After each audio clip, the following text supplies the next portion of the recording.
अनुचरीम सूर्या चंद्रमसाविव पुनर्धरताज्ञता जानता संगमे मही।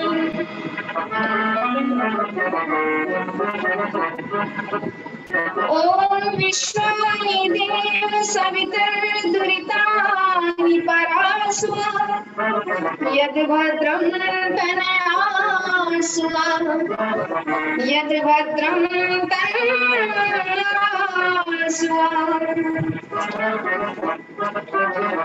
ईश्वर नाम अमूल्य है दामन बिना बिकार। तुलसी अचरज देखिए तो बेग्राहक नाम, तो बेग्राहक नाम। परमपिता परमात्मा की बड़ी असीम अनुकंपा से आप सभी लोग आज सत्संग के माध्यम से जुड़े हैं। आज विगत 4 दिवस से आप लोग बड़े सुंदर चर्चा श्रवण कर रहे हैं और आज का विषय रखा गया है परमेश्वर में विज्ञान।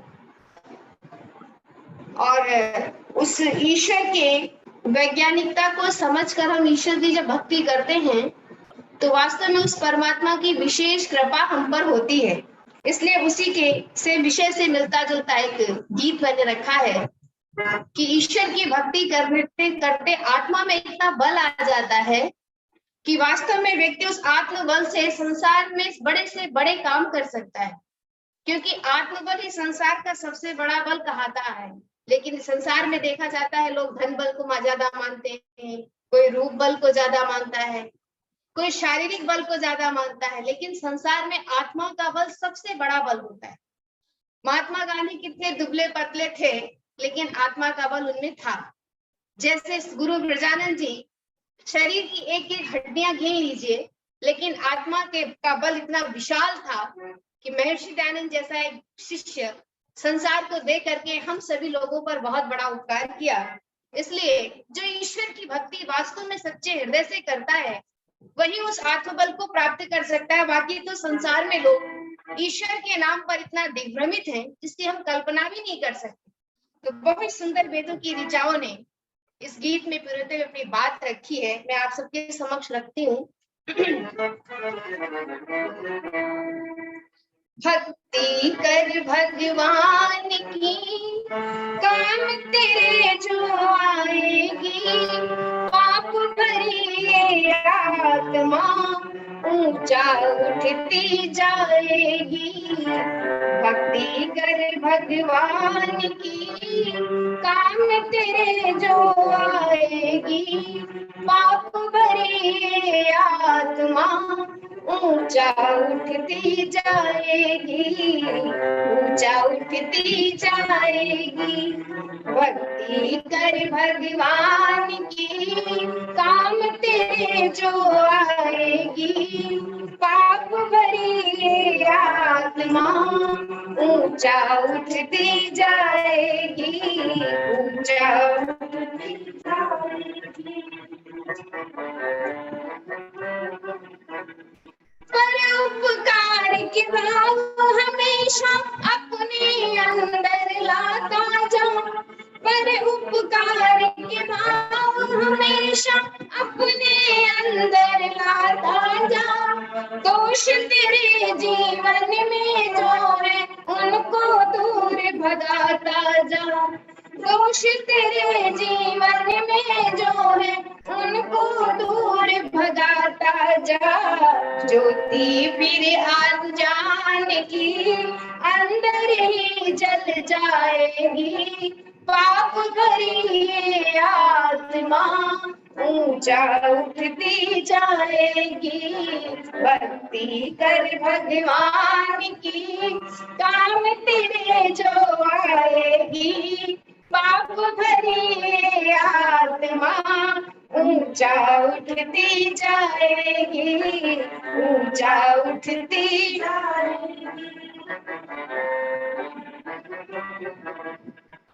अमृत बेला जाग पवित्र हो अपना आसन ले लगा, अमृत बेला जाग पवित्र हो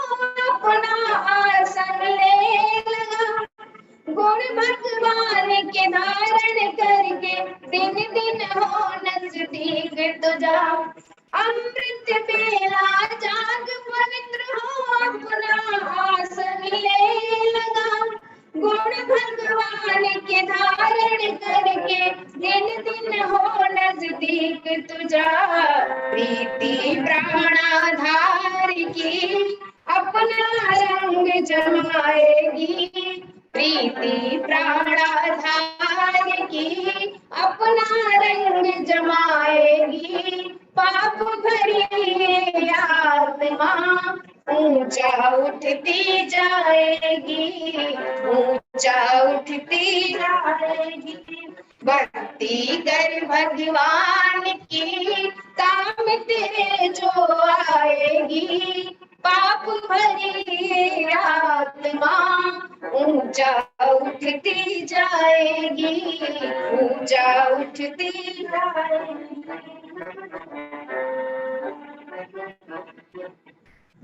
सत्संगी जो रहा हमेशा ऊपर उठता जाएगा, सत्संगी जो रहा हमेशा ऊपर उठता जाएगा। दर्शन जब भगवान के होंगे मुक्ति पद को पाएगा, सत्संगी जो रहा हमेशा ऊपर उठता जाएगा। दर्शन जब भगवान के होंगे मुक्ति पद को पाएगा। तृष्णा बनकर सेविका तेरे चरण दबाएगी, पाप भरी आत्मा ऊंचा उठती जाएगी। भक्ति कर भगवान की काम तेरे जो आएगी, पाप भरी आत्मा ऊंचा उठती जाएगी, ऊंचा उठती जाएगी।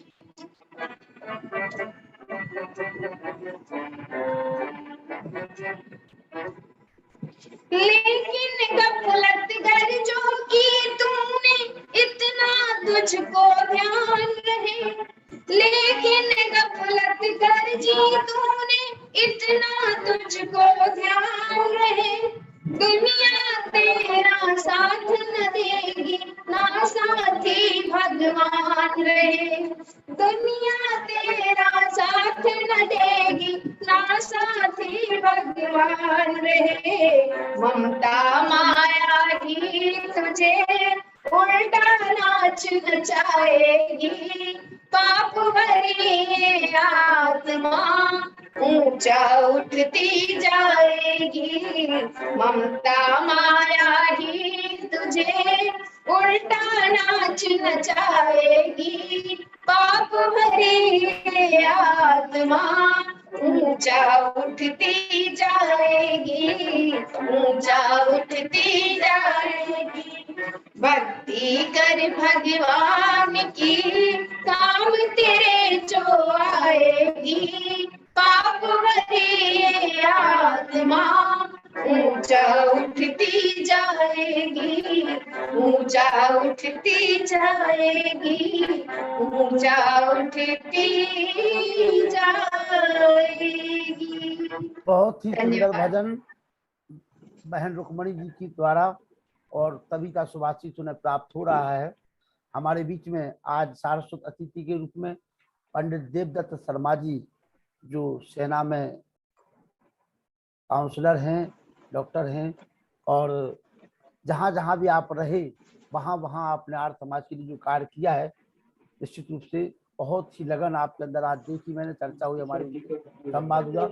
और विशिष्ट अतिथि के रूप में पति पत्नी श्रीमती कांता जी हमारे बीच में विशिष्ट अतिथि के रूप में विराजमान है। दीपक पहवा जी पहली बार जुड़े हुए, उनका भी हम परिचय आज लेंगे। पंडित देवदत्त शर्मा जी देखिए हमारे बीच में आ चुके हैं, और हमारे ज्ञान प्रकाश सोनी जी हमारे शिक्षक साथी है, दुष्यंत कुमार लोधी जी, और सिमरधा से हमारे भाई पुष्पेंद्र सिंह लोधी जो कार्य के हमारे समाज सेवी में तमाम लोग जुड़े हुए हैं। सभी का स्वागत, वंदन अभिनंदन, सबका परिचय हम आज लेंगे। तो मैं सबसे पहले निवेदन करने लगा हूँ, हमारे जो मुख्य प्रवचन करता है सम्मानीय आचार्य सुरेश जोशी जी, जिन्होंने 5 दिनों से लगातार एक ऐसी अध्यात्म की गंगा हम सभी के बीच में घर बैठे ईश्वर के पास प्राप्त करा रहे हैं, और बहुत ही मतलब सारगर्भ तरीके से और बड़ी सरल भाषा में एक एक बिंदुओं को आपके बीच में ऐसे रखते हैं कि सारी परतें अपने आप खुलती जाती है। ऐसे श्रद्धेय वेद के प्रचारक महर्षि दयानंद सरस्वती के अनंत भक्त श्रद्धेय आचार्य सुरेश जोशी ये हमारे बीच में मुख्य प्रवचन करता सादर आमंत्रित है। स्वागत है। बंद आचार्य जी को सादर नमस्ते। नमस्ते नमस्ते नमस्ते नमस्ते। ओम ओम ओम ओम ओम। आचार्य सुरेश जोशी जी स्वागत। सभी धर्मात्माओं से निवेदन है, एक बार मेरे साथ महामंत्र गायत्री का पाठ करेंगे।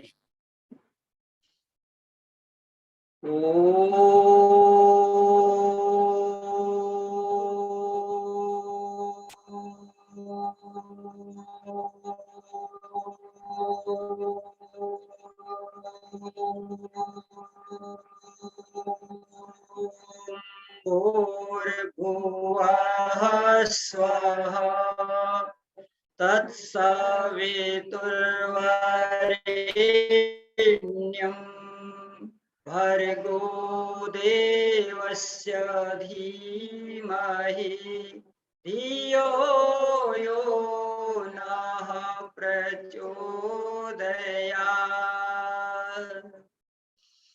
ओम नमः शंभवाय च मयो भवाय च नमः शंकराय च मयस्कराय च नमः शिवाय च शिवतराय च। हे मान्यवर महेश्वर मंगल करो हमारा, पावन प्रकाश पावे परमार्थ पुण्य द्वारा। हे शांत रूप स्वामी मन शांत हो हमारा, बहती रहे हृदय में अविरल सुजान धारा। फिर अंत में पिताजी तुमको नमन करें हम, वेदों के ज्ञान द्वारा जीवन सुफल करें हम। वेदों के ज्ञान द्वारा जीवन सुफल करें हम।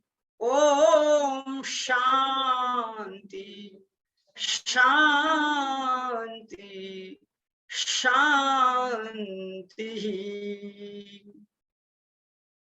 आर्यों के महाकुंभ के इस आयोजन के संरक्षक आदरणीय आर्य रत्न शिक्षक लखनलाल आर्य जी, हमारे बीच में आज के सारस्वत अतिथि आदरणीय डॉक्टर देव शर्मा जी, जो हमारे बड़े प्रिय हैं, लखनऊ में हमारे साथ बहुत दिनों तक रहे हैं।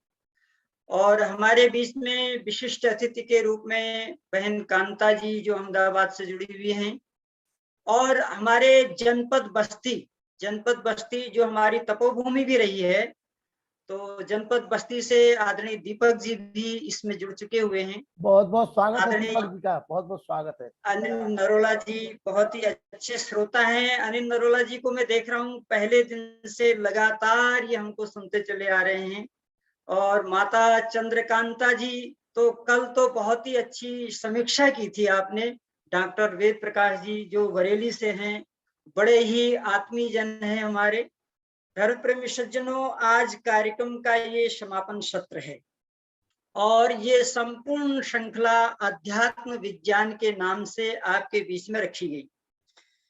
इसका कारण यह है क्योंकि संसार दो तरह का है, एक है भौतिक जगत, दूसरा है आध्यात्मिक जगत। तो भौतिक जगत में भौतिक विज्ञान चलता है और आध्यात्मिक जगत में आध्यात्मिक विज्ञान चलता है। सज्जनों, भौतिक विज्ञान से हमें केवल साधन और सुविधाएं मिलती हैं। हम ज्योग्राफी पढ़ें, भूगोल पढ़ें, इंजीनियरिंग करें, डॉक्टरी करें, इंजीनियर बन जाएं, राष्ट्रपति बन जाएं, प्रधानमंत्री बन जाएं, दुनिया की किसी भी डिग्रियों को हम प्राप्त कर लें, कितना ही धन प्राप्त कर लें, तो भौतिक जगत में हमें केवल दो ही चीज मिलती है। एक मिलता है साधन और दूसरी मिलती है सुविधाएं। तो भौतिक जगत इतना ही है, इससे ज्यादा भौतिक जगत में कुछ नहीं है। और सज्जनों, ये जो साधन और सुविधाएं हैं, ये मनुष्य से कहीं ज्यादा अच्छा पशुओं को मिल जाती हैं। हमने ऐसे ऐसे परिवार देखे हैं जहां कुत्ते एसी में रहते हैं, ऐसे परिवार भी देखे हैं जहां गायें भी एसी के अंदर रहती हैं। तो ये जो सुख सुविधाएं हैं, ये केवल मनुष्यों को ही नहीं, पशुओं को भी मिलती हैं। इसलिए भौतिक विज्ञान केवल यहीं तक सीमित है, उसमें दो ही चीजें हैं, साधन और सुविधाएं।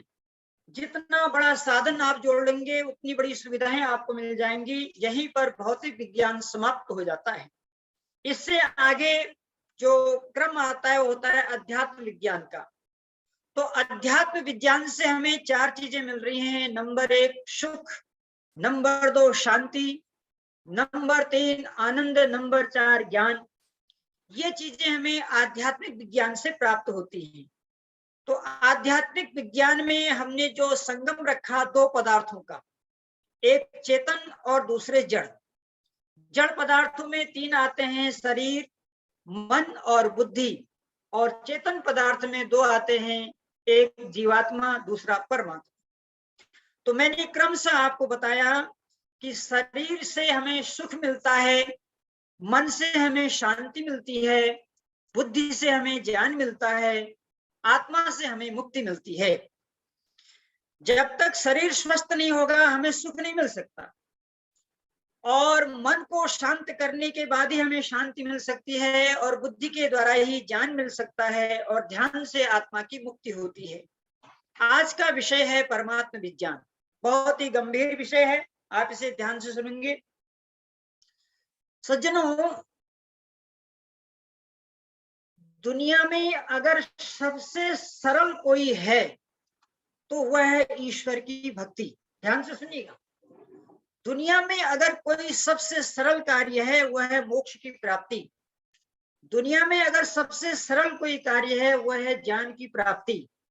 परंतु आज हमने ईश्वर को उलझा करके रख दिया है, और इसी उलझन के कारण हमारे लिए ये बहुत बड़ा कठिन विषय बन चुका है। दुनिया में ईश्वर को लोगों ने इतना उलझा दिया है कि कई लोगों ने यह कहना भी शुरू कर दिया है कि ईश्वर एक काल्पनिक विषय है। कई लोग तो ये कहते हैं कि ईश्वर है ही नहीं, और जबकि मैं आपसे बता रहा हूं कि संसार में सबसे सरल अगर कोई है तो ईश्वर की प्राप्ति करना है। और हमने इसको इतना उलझा दिया, इतना उलझा दिया, आपको आश्चर्य होगा, पंडित जवाहरलाल नेहरू ने एक पुस्तक लिखी है, उस पुस्तक का नाम है डिस्कवरी ऑफ इंडिया। अंग्रेजी में वो पुस्तक है, आपने पढ़ी होगी।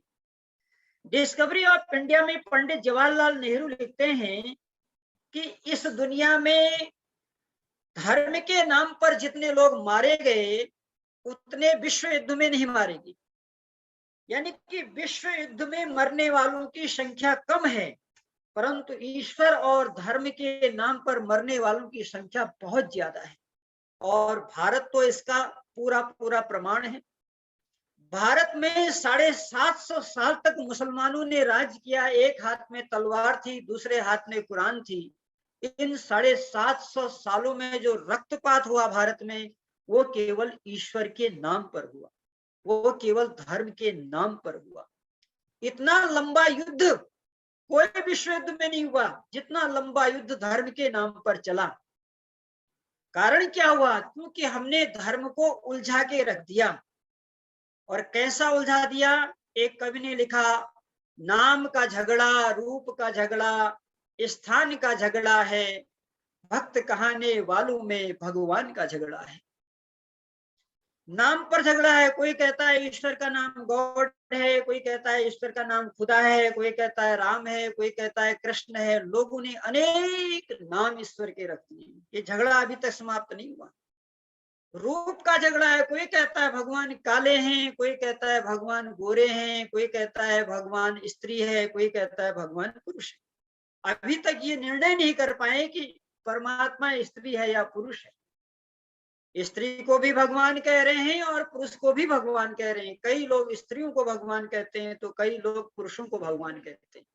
भारत के अंदर एक कामाख्या देवी का मंदिर है, आपने नेट पे देखा होगा, बहुत सारे लोग गए भी होंगे।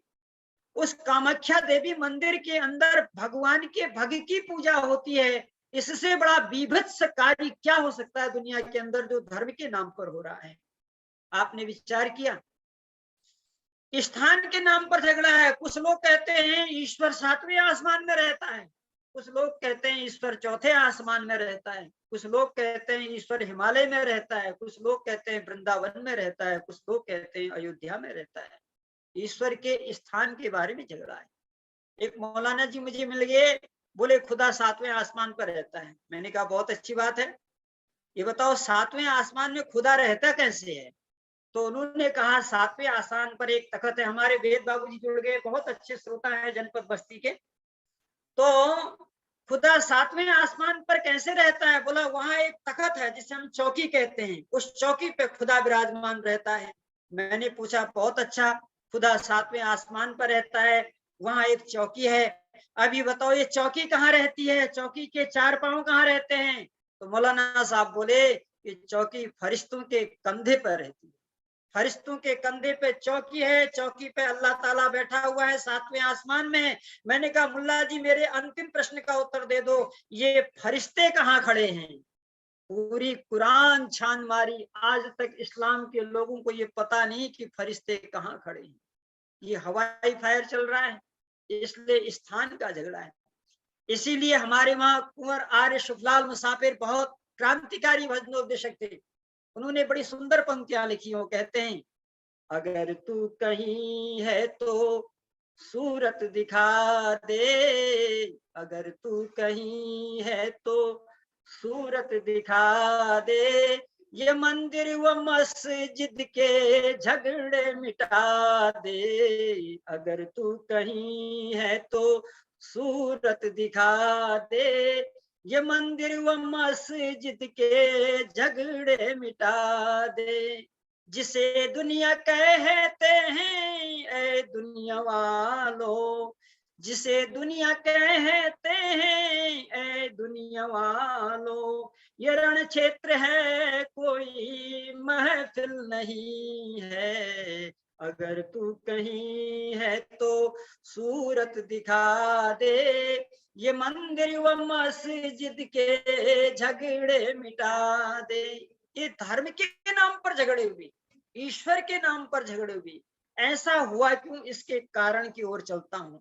इसका एकमात्र कारण है लोगों ने सृष्टि के आदि से जो वैदिक धर्म चल रहा था उस वैदिक धर्म को छोड़ दिया, जो वेद का मार्ग था उस वेद के मार्ग को छोड़ दिया, और वेद के मार्ग को छोड़ने के कारण ही नाना प्रकार के मत बने, नाना प्रकार के मजहब बने, नाना प्रकार के संप्रदाय बने, नाना प्रकार का पाखंड समाज के अंदर आ गया। और इस बात को मैं नहीं कह रहा हूं, इस बात को हिंदुओं के जो बहुत बड़े पुरोधा हैं महात्मा तुलसीदास जी महाराज, जिन्होंने रामचरित नामक ग्रंथ लिखा है, और हर हिंदू के घर में महीने में कम से कम एक बार तो सुंदरकांड का पाठ होता ही है, रामायण का पाठ होता ही है। वो तुलसीदास जी ने लिखा है रामचरितमानस के अंदर, क्या लिखा है जरा सुनिएगा ध्यान से। तुलसीदास जी कहते हैं चल ही कुपंथ वेद मग छाड़े, कपट कलेवर कलीमल भाड़े। क्या लिखा गोस्वामी जी ने? कहा जब से लोगों ने वेदों का पढ़ना और पढ़ाना छोड़ दिया तब से नाना प्रकार के पूजा पद्धतियां संसार में आ गई।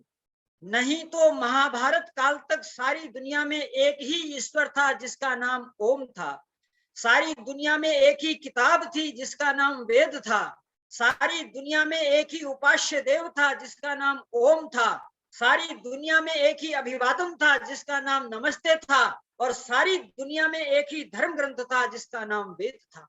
इतना ही नहीं, गोस्वामी जी ने और आगे लिखा कि वर्ण धर्म नहीं आश्रमचारी, श्रुति विरोध रत सब नर नारी। तुलसीदास जी लिखते हैं कि ऐसा कलयुग आएगा कि वर्णाश्रम व्यवस्था भंग हो जाएगी, ब्राह्मण ब्राह्मण का काम छोड़ देगा, क्षत्रिय क्षत्रिय का काम छोड़ देगा, वैश्य वैश्य का काम छोड़ देगा, सारी दुनिया के लोग केवल खाओ पियो मौज करो के सिद्धांत को अपनाएंगे, ये सारे के सारे लोग अपना अपना काम छोड़ देंगे।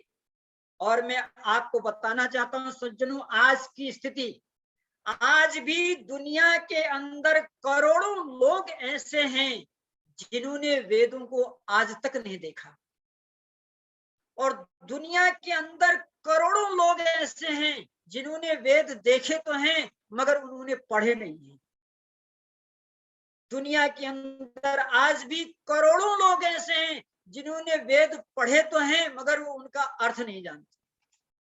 और दुनिया में आज भी करोड़ों लोग ऐसे हैं जिन्होंने वेद देखे भी हैं, वेद पढ़े भी हैं, वेद का अर्थ भी जानते हैं, परंतु फिर भी वो वेद के रास्ते पर चलते नहीं। इसलिए ऋषि ने कहा वेद का पढ़ना पढ़ाना चाहिए, वेद को सुनना सुनाना चाहिए, वेद का पढ़ना पढ़ाना चाहिए, वेद को सुनना सुनाना चाहिए, वेद के अनुकूल ही है आर्यो, वेद के अनुकूल ही है आर्यो, आचरण अपना बनाना चाहिए, वेद को पढ़ना पढ़ाना चाहिए, वेद को सुनना सुनाना चाहिए। महर्षि देव दयानंद महाराज ने आर्य समाज के नियम में लिखा कि वेद सब सत्य विद्याओं की पुस्तक है, वेद को पढ़ना पढ़ाना और सुनना सुनाना सब आर्यों का परम धर्म है। अब मैं आपको अगला विचार देने जा रहा हूं कि वेद में ऐसा है क्या, ईश्वर के बारे में वेद क्या कहते हैं, ईश्वर क्या बताता है, वेद क्या बताता है कि ईश्वर कैसे मिलेंगे। तो आइए, यजुर्वेद के अंदर बड़ा प्यारा मंत्र है। यजुर्वेद कहता है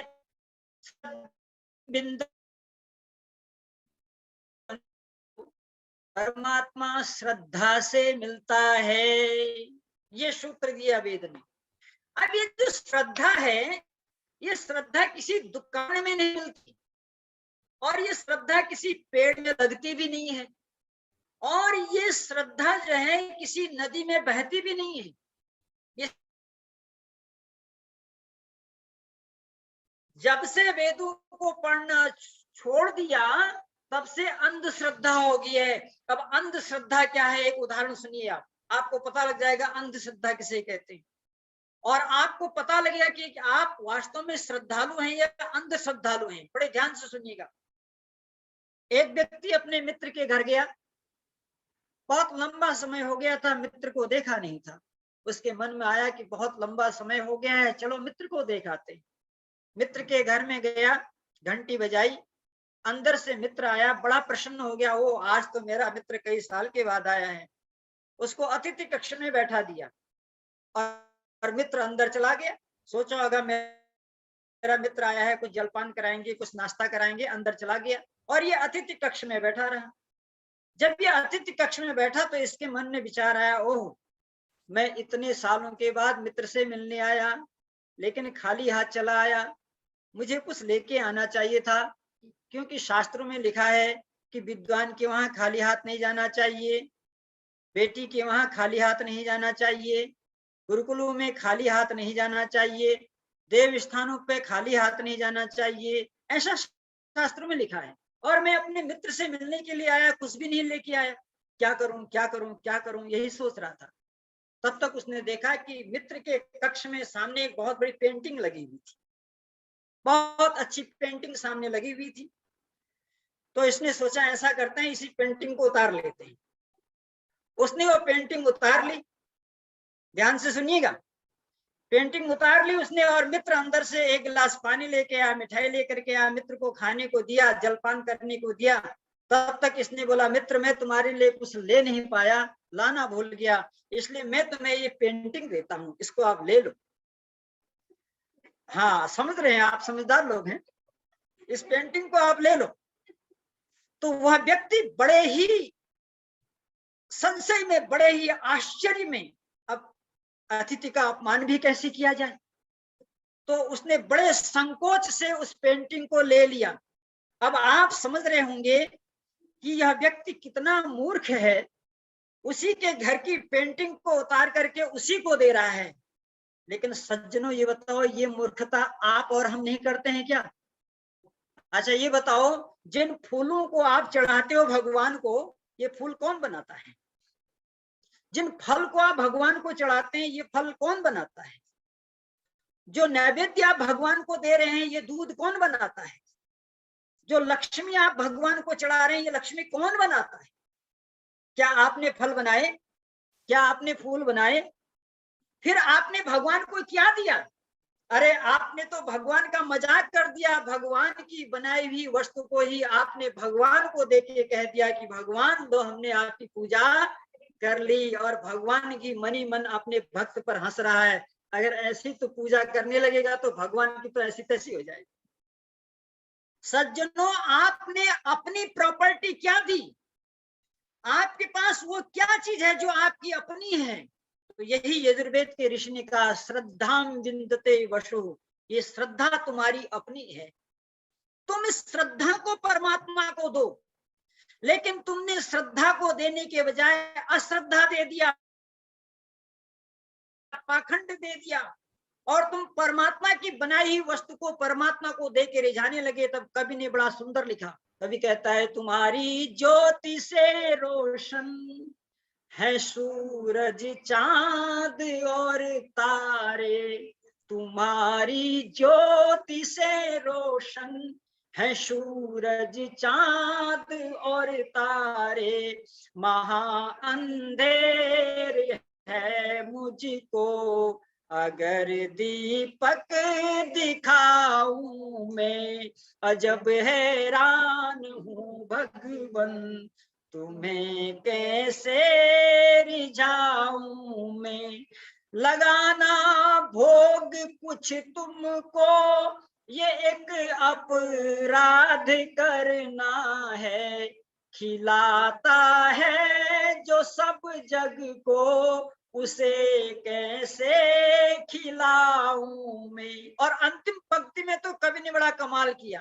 क्या कहा कि बड़े नादान हैं वो जन जो गढ़ते आपकी मूरत, बड़े नादान हैं वो जन जो गढ़ते आपकी मूरत, बनाया विश्व को जिसने, बनाया विश्व को जिसने, उसे कैसे बनाऊं मैं। श्रद्धा, श्रद्धा को समझना पड़ेगा। श्रद्धा क्या है? श्रद्धा का अर्थ होता है श्रत धन धा इति श्रद्धा। श्रद्धा का मतलब होता है श्रत मन सत्य, धा मन धारण करना। पाखंड को छोड़ के, असत्य को छोड़ करके, ढोंग को छोड़ करके सत्य को धारण करने का नाम श्रद्धा है। महाभारत के अंदर लिखा है, नहीं सत्यात परो धर्म, कि संसार में सत्य से बड़ा कोई धर्म नहीं है। ना नृतात पातकम परम, और झूठ से बड़ा कोई पाप नहीं है।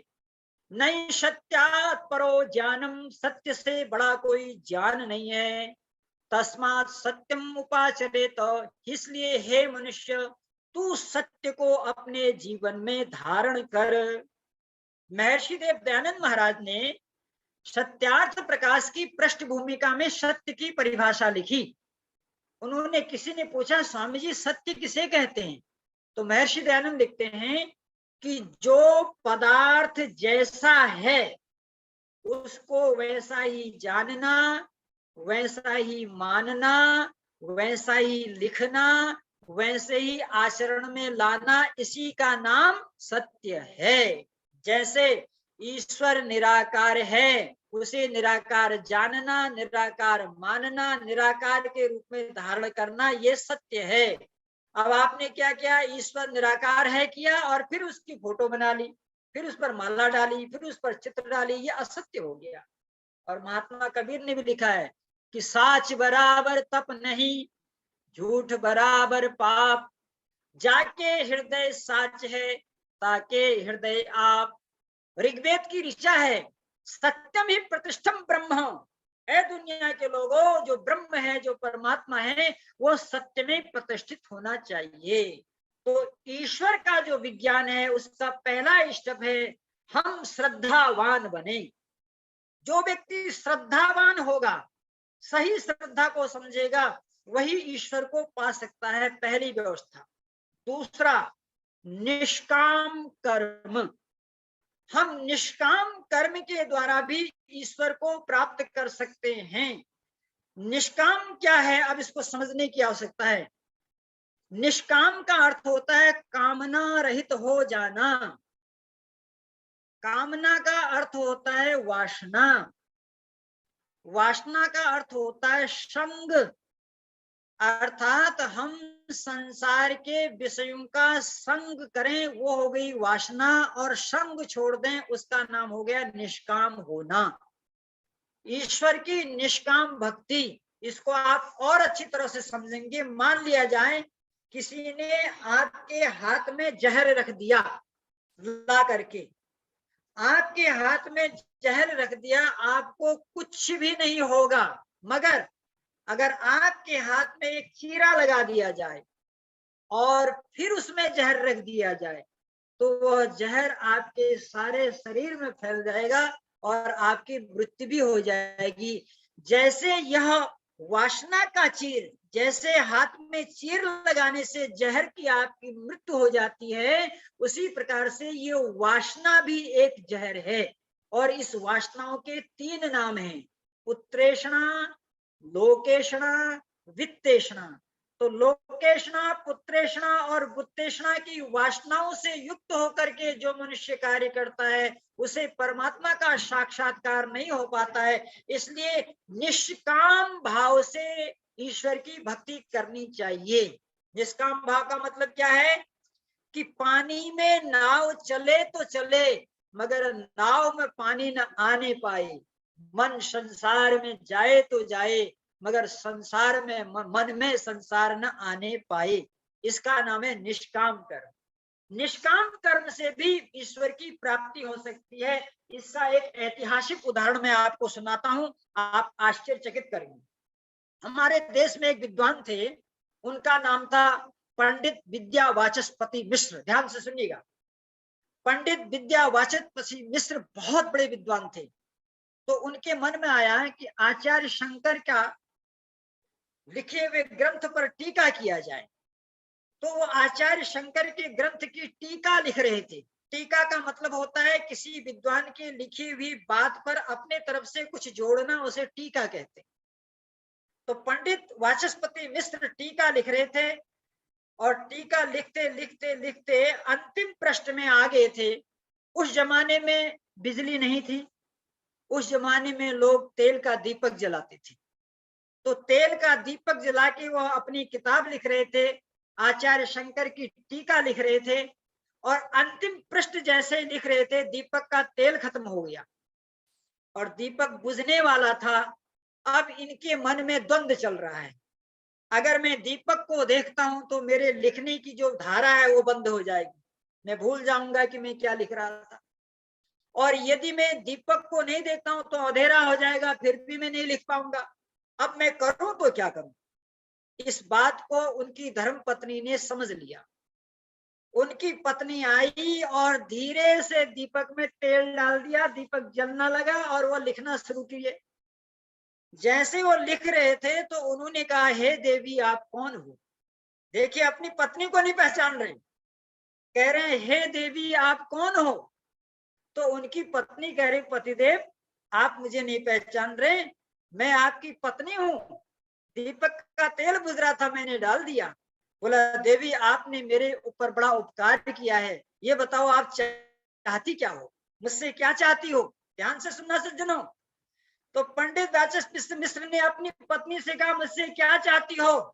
तो पत्नी की क्या कामनाएं होती हैं आप सभी जानते हैं। उसने कहा, पतिदेव मैं आपसे पुत्र चाहती हूँ।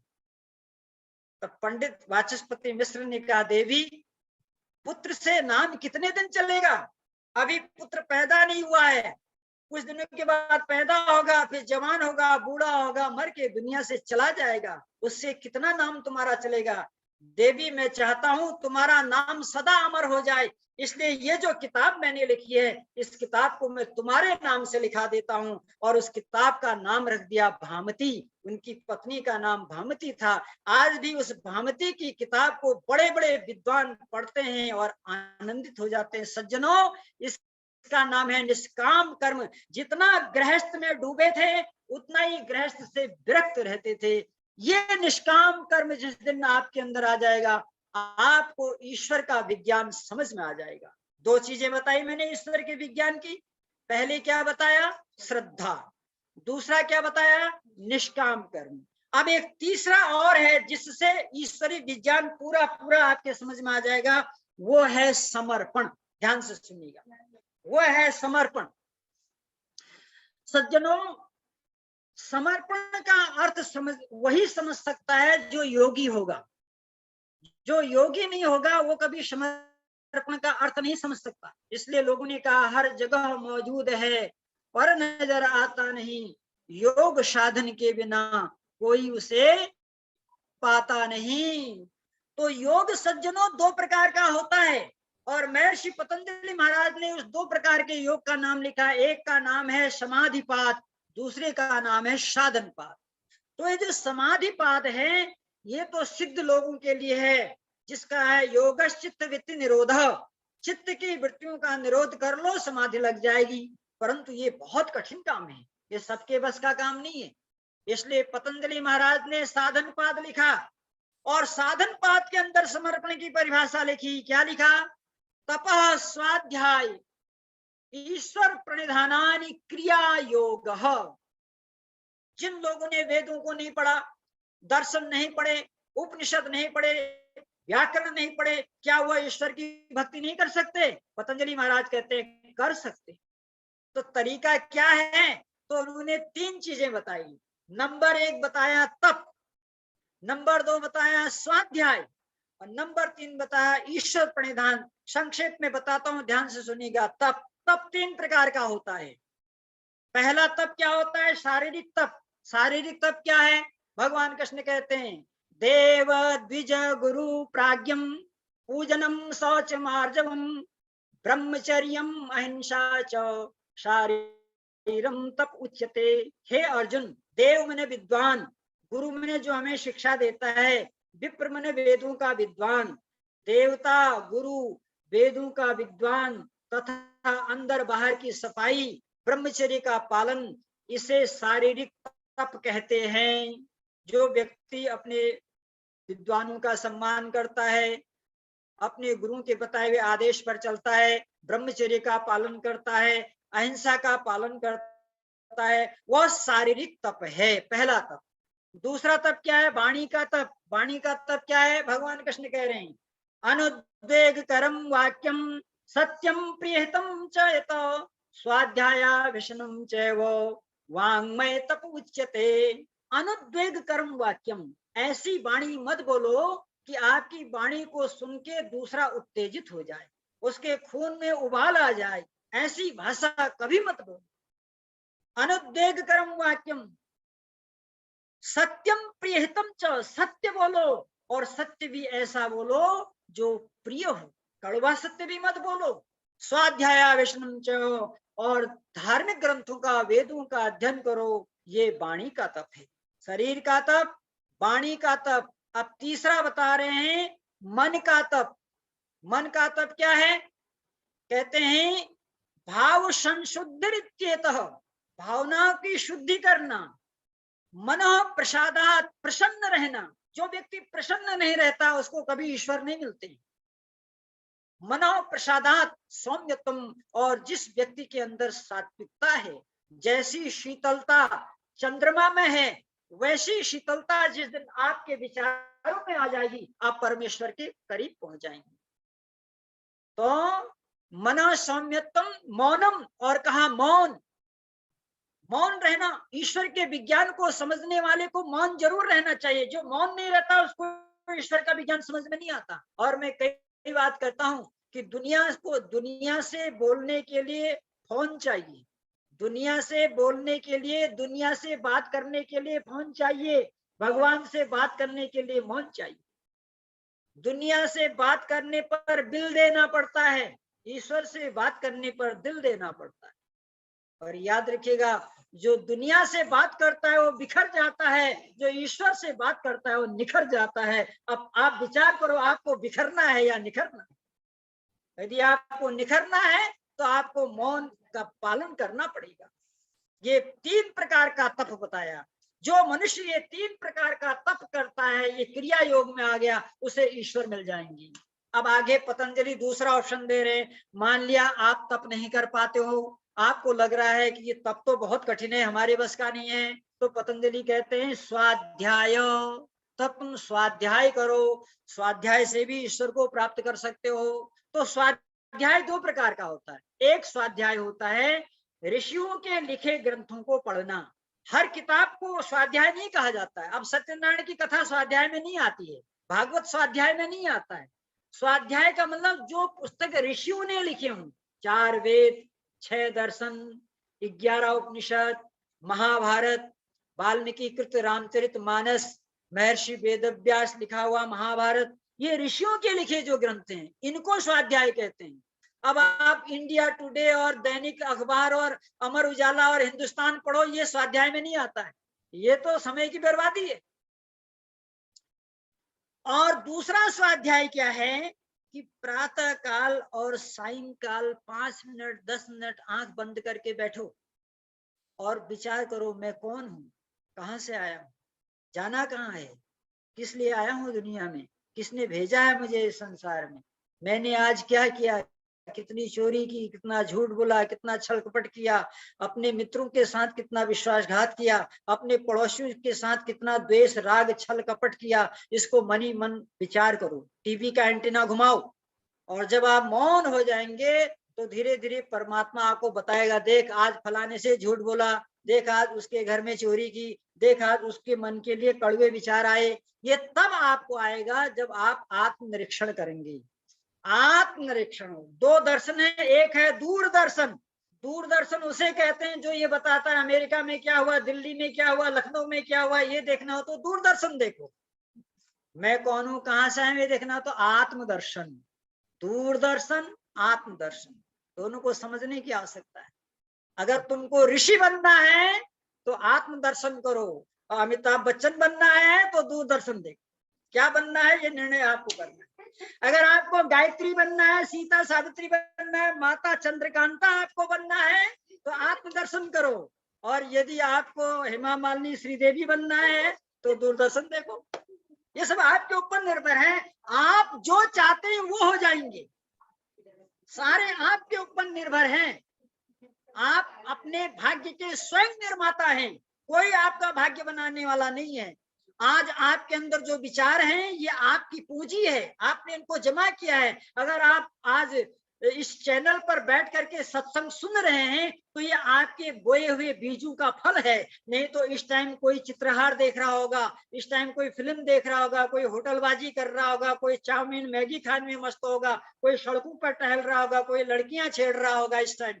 लेकिन ये भगवान की कृपा है कि आप सत्संग सुन रहे हैं, परमात्मा का चिंतन कर रहे हैं, सारा काम छोड़ करके आपने अपना समय ईश्वर को दिया है। आप जहां समय लगाते हैं वही आपका बैंक बैलेंस हो जाता है।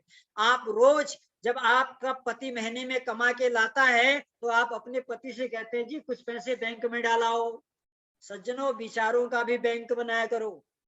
अगर विचारों का बैंक नहीं बनाओगे तो ये धन का बैंक ही रह जाएगा, ये बैंक तुम्हारे साथ नहीं रहेगा। तुम्हारे पोते दारू पी करके नष्ट कर देंगे इस बैंक के पैसे को। लेकिन यदि आपने विचारों का बैंक जमा कर दिया, ये आपके साथ अगले जन्म में साथ जाने वाला है।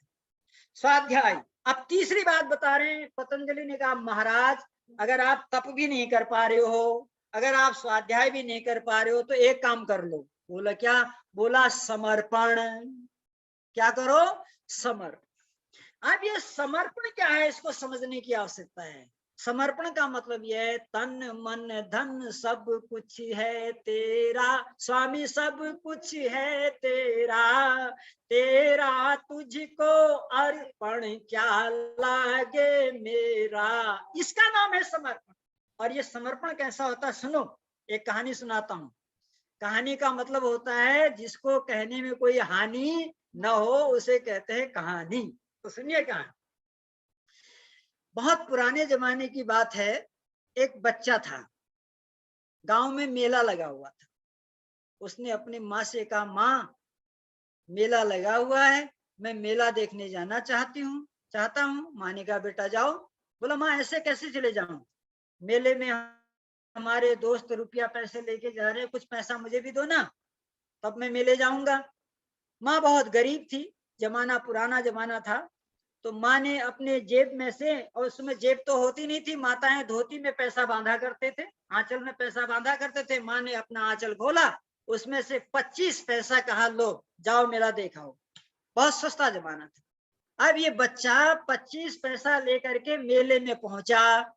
पहले तो इसने मेला खूब देखा, जब थक गया तब इसे भूख लगी। अब इसने सोचा कुछ खाना चाहिए, तो खाना फ्री में तो मिलता नहीं, पैसे लगते हैं। तो इसने जेब में हाथ डाला, इसके पास 25 पैसे थे। ये गया जलेबी वाले के पास, उसने भगा दिया, जा यहाँ से भग, 25 पैसे की जलेबी मिलती है क्या। फिर समोसे वाले के पास गया, उसने भी भगा दिया, जाओ 25 पैसे के समोसे मिलते हैं क्या। उसको सज्जनों 25 पैसे में कोई सामान ही नहीं मिला। वो बड़ा निराश हो गया। उसने बोला माँ ने पैसे तो दिए, 25 पैसे दिए, इसमें तो कोई सामान ही नहीं मिलता। अंत में निराश होके आ रहा था सज्जनों, तो एक मूंगफली वाला बैठा था, मूंगफली वाला। तो इसने सोचा मूंगफली तो मिल ही जाएंगी 25 पैसे में। इसने मूंगफली वाले को 25 पैसे दिए, कहा बाबा मूंगफली दे दो। दुकानदार को ने इसके 25 पैसे देखे तो दया आ गई। उसने 25 पैसे जेब में रखे और इससे कहा मूंगफली ले लो। बच्चा बोलता है बाबा मैं नहीं लूंगा, आप दो। दुकानदार बहुत गुस्सा हुआ, बोला 25 पैसे लाए हो, उसके बाद मूंगफली मांग रहे हो, निकाल दो। इसने बोला नहीं, आप ही को देना होगा। अब दुकानदार का माथा ठनका, बोला इस बच्चे में कुछ विशेषता जरूर है, ये क्यों कह रहा है मेरे से बार बार आप ही दे दो, आप ही दे दो। तो इसने उस बच्चे से पूछा आखिर मैं क्यों दूं तुमको, ध्यान से सुनना, समर्पण क्या है बता रहा हूं। तो इस बच्चे ने कहा बाबा मैं बच्चा हूं, मेरे हाथ बहुत छोटे हैं, मैं अगर मूंगफली निकालूंगा तो 2-4 ही निकालूंगा। आप बड़े हो बाबा, आपके हाथ भी बड़े हैं, बाबा जब आप निकालेंगे तो निश्चित है मुझसे तो ज्यादा निकालेंगे ही आप, इसलिए बाबा अपने हाथ से दो। सज्जनों ये अपना हाथ क्या है, ये अपना हाथ ईश्वर का हाथ है। शरण में तेरी जो आ गए हैं, जगत में चिंता मिटी उन्हीं की, जगत में चिंता मिटी उन्हीं की, जो तेरे शरणों में आ पड़े हैं, उन्हीं के आंगन हरे भरे हैं, उन्हीं के आंगन हरे भरे हैं, जो तेरे चरणों में आ पड़े हैं।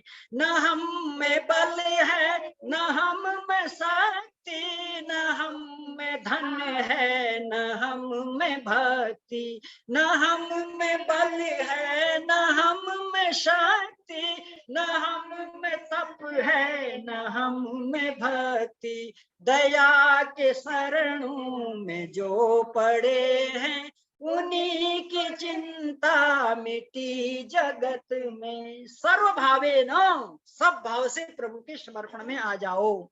ये समर्पण क्या है माताओं मेरे बहनों, अब मैं आपको बता देता हूं कि भाई हमने गीत भी गा दिया, समझ में आ गया, लेकिन प्रैक्टिकल में कैसे समझें कि समर्पण क्या है प्रैक्टिकल में। अब मैं आपको प्रैक्टिकल में बता रहा हूं समर्पण क्या चीज है। जब आप जीवन का किसी भी कार्य क्षेत्र में उतरो तो उस कार्य को करने से पहले एक बार परमेश्वर से कहो हे प्रभु अब मैं इस कार्य को करने जा रहा हूं, आपकी कृपा मेरी ऊपर बनी रहनी चाहिए। ये आपने परमात्मा को सूचना दी। अब आप कर्म करने लगे। अब कर्म करने के बीच में फिर सोचिए हे ईश्वर मैं जो भी कर रहा हूं उसे आप देख रहे हैं, सुन रहे हैं, जान रहे हैं, समझ रहे हैं। इस समर्पण का दूसरा भाव है। पहला भाव क्या था कि आपने कार्य करने से पहले परमात्मा को सूचना दे दिया। और याद रखिए जब परमात्मा को सूचना देके आप काम में जाएंगे ना तो आपके मन में अच्छे विचार आएंगे, क्योंकि जिससे आप जुड़ते हैं वही आपसे जुड़ता है। यदि आप परमात्मा से जुड़ जाएंगे तो परमात्मा आपसे जुड़ जाएगा। तो इसलिए किसी कार्य को करने से पहले ईश्वर को सूचना दीजिए, बीच में याद कीजिए कि मैं इस कार्य को कर रहा हूं, परमात्मा मुझे देख रहा है, सुन रहा है, जान रहा है, और तीसरा काम क्या करिएगा, परमात्मा से कहिएगा प्रभु ये जो हाथ है, ये जो बुद्धि है, जिस बुद्धि से मैं बोल रहा हूँ, जिस हाथ से मैं काम कर रहा हूँ, ये हाथ भी आपने दिया, ये बुद्धि भी आपने दी है। 3 काम हो गए। चौथा काम, जब काम समाप्त हो जाए तो फिर परमात्मा से कहो प्रभु काम समाप्त कर लिया मैंने, अब फल आपको देना है, आपकी मर्जी है, राजी है उसी में जिसमें तेरी रजा है। और यूं भी हुआ है और वो भी हुआ है। अरे चाह गई चिंता गई, मनवा बेपरवाह, जिनको कुछ ना चाहिए वो शाहन के शाह, जिनको कुछ ना चाहिए वो शाहन के शाह। इस प्रकार से श्रद्धा, निष्काम कर्मयोग और समर्पण, ये तीनों जब आपके अंदर आ जाएगा तो आप ईश्वर के विज्ञान को समझ जाएंगे। सज्जनों, ईश्वर का विज्ञान इतना विशाल है कि दुनिया में आज तक कोई इंसान ऐसा पैदा नहीं हुआ है जिसने ईश्वर के विज्ञान को समझ लिया हो। महर्षि देव दयानंद महाराज से किसी ने पूछा कि वेदों में परमात्मा का सारा ज्ञान है? कहते ना, सारा ज्ञान नहीं है। फिर आप क्यों कहते हैं वेद ईश्वरी ज्ञान है? तो ऋषि कहते हैं कि जितने ज्ञान से मनुष्य को मोक्ष मिल सकता है, जितने ज्ञान से मनुष्य का उत्थान हो सकता है, उतना ज्ञान वेदों के अंदर है, परंतु परमात्मा को उससे भी ज्यादा है। तो उससे ज्यादा से हमें क्या लेना, हमें तो उतना ही ज्ञान चाहिए ना जितने से मोक्ष हो जाए। तो बोला उतना ज्ञान वेदों के अंदर है, इसलिए उस परमात्मा के शरण में आ जाओ सज्जनों। बस यही कहते हुए कि छोड़ अभिमान दो, जान भगवान लो, जो बड़ा है जिसके सहारे खड़ा है। छोड़ अभिमान दो, जान भगवान लो, जो बड़ा है विश्व जिसके सहारे खड़ा है। लड़ सके कौन उससे लड़ाई, लड़ सके कौन उससे लड़ाई, कर प्रलय दे सभी को मिटाई। अहम बलवान का और विद्वान का भी झड़ा है, अहम बलवान का और विद्वान का भी झड़ा है। विश्व जिसके सहारे खड़ा है। शरीर के लिए सुख, मन के लिए शांति, बुद्धि के लिए ज्ञान, आत्मा के लिए ध्यान और परमात्मा के लिए समर्पण, ये जिस दिन हो जाएगा उस दिन ये अध्यात्म विज्ञान आपके जीवन में उतर जाएगा। मैंने 5 दिनों में टूटी फूटी सेवा आप लोगों की, अगर आपके हृदय में कुछ बात मेरी बैठ गई हो तो मैं समझूंगा मेरा पुरुषार्थ सफल हुआ। इन्हीं शब्दों के साथ आपका बहुत बहुत धन्यवाद। इत्योम शम। और आपका पुरुषार्थ सफल नहीं हुआ है, बहुत सफल हुआ है, और उसी की परिणति है कि लगातार 5 दिनों तक वेद की गंगा आध्यात्म विज्ञान हम सभी लोग सुनते सुनाते रहे। बहुत ही उत्तम व्याख्यान रहा, जितनी प्रशंसा की जाए उतनी कम है, और सभी लोगों की मुस्कान, उनके जुड़ने का जो लगाव है वो इस बात को बता रहा। हमारे बीच में गुरुकुल चोटीपुरा से मनोहर जी जुड़े हुए, उनका बहुत बहुत स्वागत, वंदन, अभिनंदन। और मैं बता दूं आज हमारे बीच में आपका संपर्क नंबर मैं अभी सबको व्हाट्सएप पर दे रहा हूं और चैट बॉक्स में भी लिख दे रहा हूं, आप चिंता ना करें। मैं निवेदन करने लगा हूं, हमारा सौभाग्य सेना में आप हैं एज ए काउंसलर डॉक्टर पंडित देवदत्त शर्मा जी, और देवदत्त शर्मा जी का 3-3 साल तक मतलब उनकी जो जॉब रहती है, एक एक शहर में रहे वो। लखनऊ का वाक्य एक उन्होंने हमें सुनाया, हमारी चर्चा हुई। लखनऊ एक ऐसी आर्य समाज कैंट की आर्य समाज थी जहाँ पे यह झगड़ा नहीं हुआ करता था, लेकिन जब आप पहुंचे तो आपने वहां देखा और आपने पति पत्नी दोनों ने मिलकर के वहां यह झवन अपनी साकल्य, अपनी समझा लेकर के उसको प्रारंभ किया। और ये काल अनवरत रूप से जहां जहां आप रहते हैं वहां चलता रहता है। और आपके पिताजी ने आपकी उंगली पकड़ करके आर्य समाज की यज्ञशाला की वेदी पर ले गए, और हमारा सौभाग्य कि आज सम्मानीय सुरेश जोशी जी के माध्यम से आपसे हम सब लोग रूबरू होने जा रहे हैं। पंडित देवदत्त शर्मा जी, बैरागढ़, भोपाल। आइए, स्वागत है आपका। नमस्ते जी। नमस्ते जी, नमस्ते जी। सभी जूम मीटिंग के माध्यम से जुड़े हुए महानुभावों को मेरा सादर प्रणाम। मैं इस समय भोपाल मध्य प्रदेश नगर की जो राजधानी है वहां पर मैं पदस्थ हूँ। सेना चिकित्सालय में हूँ। जैसा कि भ्राताजी लखनलाल आर्य जी ने परिचय दिया, वो सफिशिएंट है। तो मैं अब विषय की ओर आगे बढ़ूं कि परमात्मा विज्ञान बहन जी ने जो अपने भजनों के माध्यम से रखा, आचार्य जी ने अपने प्रवचन के द्वारा जिस तरह से रखा, मैं संक्षेप में उसमें यही कहूंगा कि परमात्मा का जो विज्ञान हमारी जो समझ में आता है वो यही है कि व्यक्ति अंत में मोक्ष प्राप्ति की ओर बढ़ता है। तो मोक्ष प्राप्ति में 10 उपाय और उसके साधन बताए हैं। जिस तरह से आचार्य जी उसका विश्लेषण कर रहे थे, उनमें कई जो आए उनका तो आचार्य जी ने विश्लेषण कर दिया। कभी समय रहेगा तो मैं भी उसमें प्रकाश डालूंगा। तो उसमें 10 जो साधन बताए हैं, मौन, ब्रह्मचर्य, शास्त्र श्रवण, तप, स्वाध्याय, स्वधर्म, शास्त्रों की व्याख्या, एकांतवास, जप, अंत में समाधि बताई है। तो ये जो मोक्ष प्राप्ति का अंत में हमारा जो लक्ष्य रहता है वो यही है।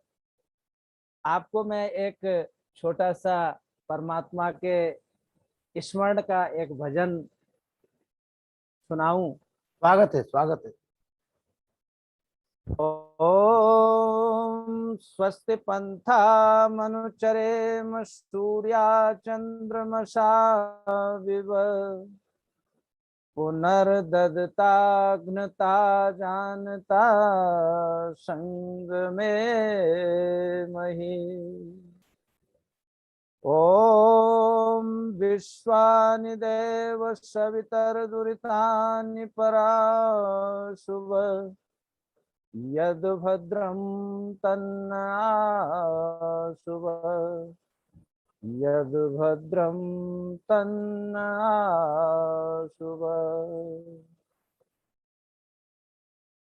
आया शरण ठोकरें जग की खाके,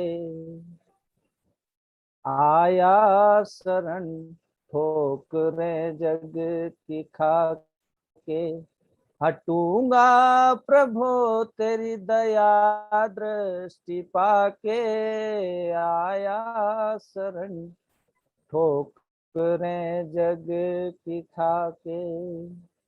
पहले मगन हो के सुख की नींद सोया, पहले मगन हो के सुख की नींद सोया, सब कुछ पाने का सपना संजोया, मिला जो वही जो लाया लिखा के, आया शरण ठोकरें जग की खाके।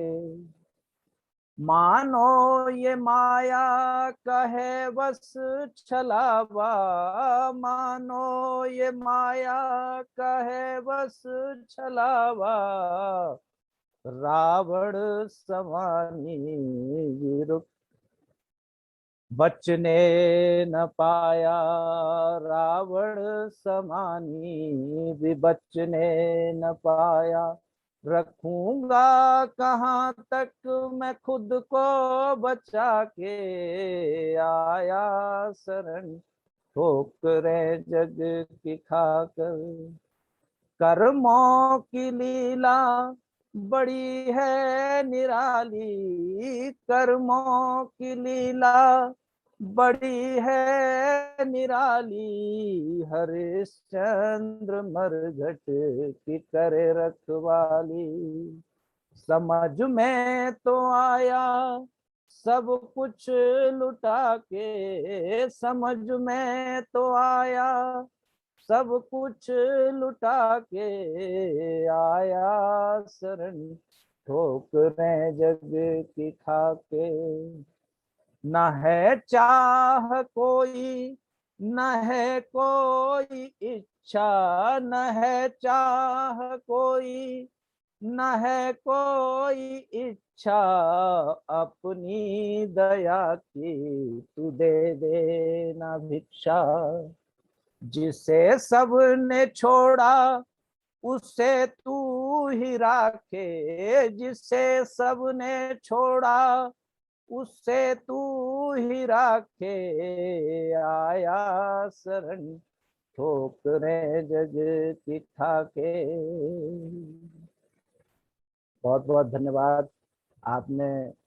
बहुत बहुत, और हमारा सौभाग्य है कि पंडित देवदत्त शर्मा जी, जिनके पिताजी ने आपकी उंगली पकड़ करके आर्य समाज की बलवेदी पे ले गए, और आप सेना में एज ए काउंसलर मेडिकल उसमें हैं, और जैसा कि मैंने बताया आपको कि जहां जहां भी आप आज की मीटिंग में मेरी बेटी भी ज्वाइन की हुई है। क्या नाम अगर है? हिमानी शर्मा, हिमानी शर्मा। और वो नेशनल लॉ कॉलेज भोपाल से ही लॉ कर रही है, जो 12th के बाद में डायरेक्ट एंट्री करके और ऑल इंडिया बेसिस पे जिस तरह के नीट का एग्जाम होता है, जी जी। उस तरह से लॉ का एग्जाम होता है क्लैट, तो उसमें करके अभी तृतीय वर्ष में प्रवेश कर गई है। 2 साल उसके पूर्ण हो गए हैं, जी जी। तो वो भी ज्वाइन की हुई है। अगर आप सब लोगों की बिल्कुल अनुमति बिल्कुल, हो। नहीं नहीं नहीं, हमारा तो, मेरा तो देखिए पंडित जी, मैं आपको बता दूं, मेरा तो उद्देश्य ही है कि बच्चों को हम आगे लाएं।